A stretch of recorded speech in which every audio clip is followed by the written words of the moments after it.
Dog food manufacturers can basically trick dogs into eating certain foods, like for instance, seaweed. A study published in March this year showed that dogs find foods containing a certain type of seaweed less palatable. Yet, as the study said, it is widely used in companion animal products. Why? Why force dogs to eat something they don't like and that's completely unnatural for dogs to eat anyways? In this video, I'll show you tricks that dog food manufacturers use to get dogs to eat their food, why this may cause health problems for dogs, and why you may want to feed the natural whole foods that dogs are actually attracted to instead. I mean, there's a reason why our dogs are attracted to those foods.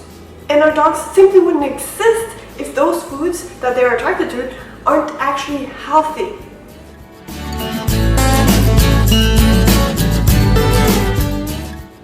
Hi, I'm Ingen, the Norwegian Viking behind Viking Dog Girl. I hold a certificate as a pet food nutrition specialist, and I'm here every week to share everything on dog nutrition, dog health, and lifestyle. And I give it to you the Viking way, which means no sugarcoating and no BS. I go after the real evidence and I just give it to you straight so that you can help your dog be as healthy and happy as possible, and maybe even extend your dog's life by years. Now, dog food manufacturers have to make their food so tasty that dogs will actually eat their food, and so that we will think that our dogs like it so much that we'll keep buying the food, right? I mean, the tastier the better for dog food manufacturers, right? Now, before we look at how dog food manufacturers can basically trick dogs into eating their food, let's look at what the deal is with seaweed. Now, the study I mentioned in the beginning looked at whether the addition of seaweed would make dog food less palatable or less tasty. More specifically, Ascophyllum nodosum, which is a type of seaweed. And I'll just keep referring to it as seaweed to make it easier, okay? Now, with 11 dogs, they tested 3 different diets. Basically, all 3 diets were the same, though the first diet contained 0% seaweed, the second contained 0.3% seaweed, and the third contained 1% seaweed. Basically, what they found was that the dogs found diet number 3 with 1% seaweed less palatable than the other 2 diets. And this is what one of the co-authors of the study told pet food industry in an email regarding the study. We concluded that if the pet food has a high palatability per se, meaning high moisture content, high protein content, use of fresh meat, etc., and Ascophyllum nodosum is included at a low level, for instance 0.5%, it might not be necessary to have recourse to any technological processes, for instance microencapsulation, spray coating, to ensure the product acceptability and palatability. In this statement, they specifically say what dogs prefer to eat, namely high moisture, high protein food and use of fresh meat. Yet, they're looking to include seaweed, and they state that if the dog food is already highly palatable and the seaweed is only included at low levels, it might not be necessary to use technology in order to get dogs to actually eat the food. Like for instance, microencapsulation, which as I understand it, is basically where they take seaweed in this case and build a capsule around it with other ingredients. This technique can be used for different purposes, though in this case they talk about it as if it could even be necessary in order to basically hide the seaweed in order to get dogs to actually eat the food. And then you have spray coating. As one company that produces palatability enhancers explains, making kibble tasty and aromatic with liquid or powdered palatants is an essential element of manufacturing a pet food product that dogs and cats will love. And one of the most important aspects of dry pet food palatability is the way coating ingredients are applied to kibble. To maximize meal attractiveness, you'll want powder and liquid palatants to be as accessible as possible to the pet's highly sensitive nose and taste buds. This is real technology. They even show illustrations and explain how to best apply the palatants in order to get dogs to actually enjoy the food. Do you see a problem with this? I mean, should it really be necessary to add liquids and powders and even hide specific ingredients in order to get dogs to eat the food? Does that even make sense?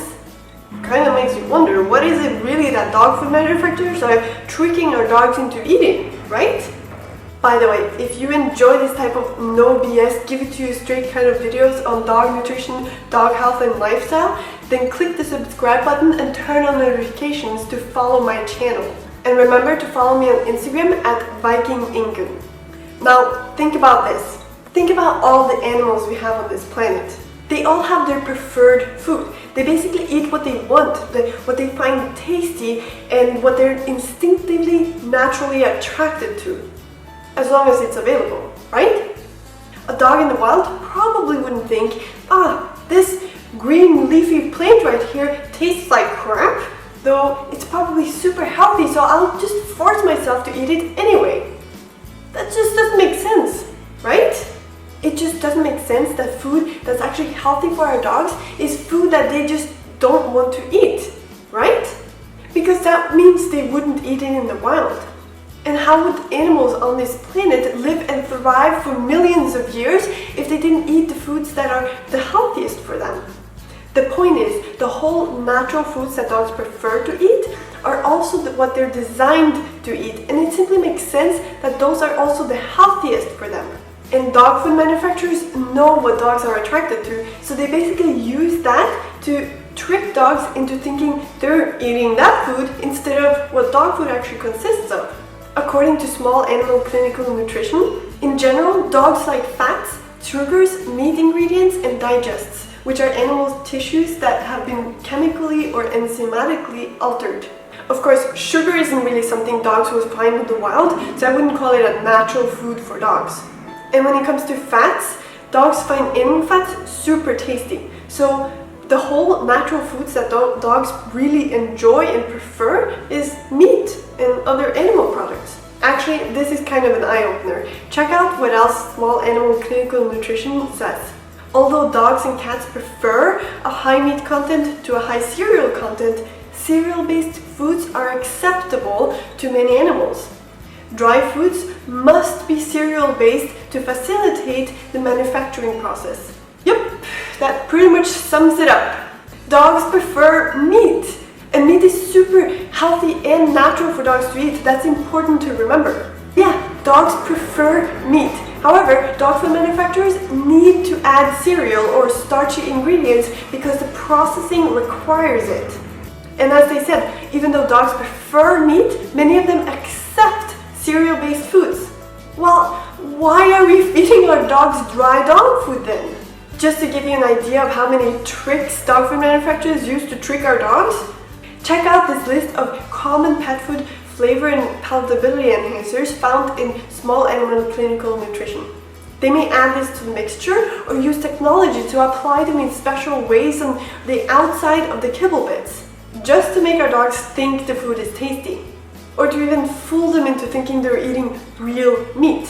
Why are we okay with dog food manufacturers manipulating dog food into becoming so tasty that our dogs will actually eat food that they obviously don't find as tasty as the whole natural foods they are actually designed to eat? And does that mean dog food manufacturers are basically tricking our dogs into eating something that's less healthy?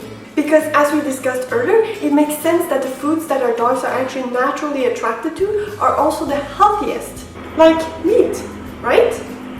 And dry dog food, as you've seen, needs to contain starch. Plus, it's highly processed. Dogs prefer meat, and they don't even require starch in their diet. So are we allowing dog food manufacturers to trick our dogs into eating unhealthy food? And does this have anything to do with why so many dogs have health problems?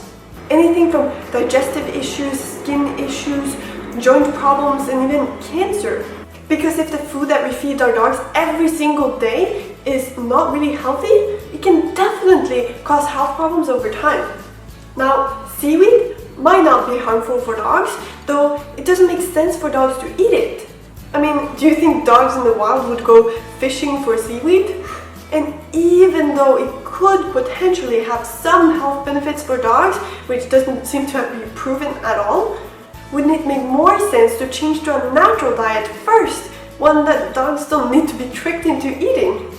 I mean, fixing the actual diet, which could even be already causing health problems, rather than including seaweed, which we don't even know will have any health benefits for our dogs.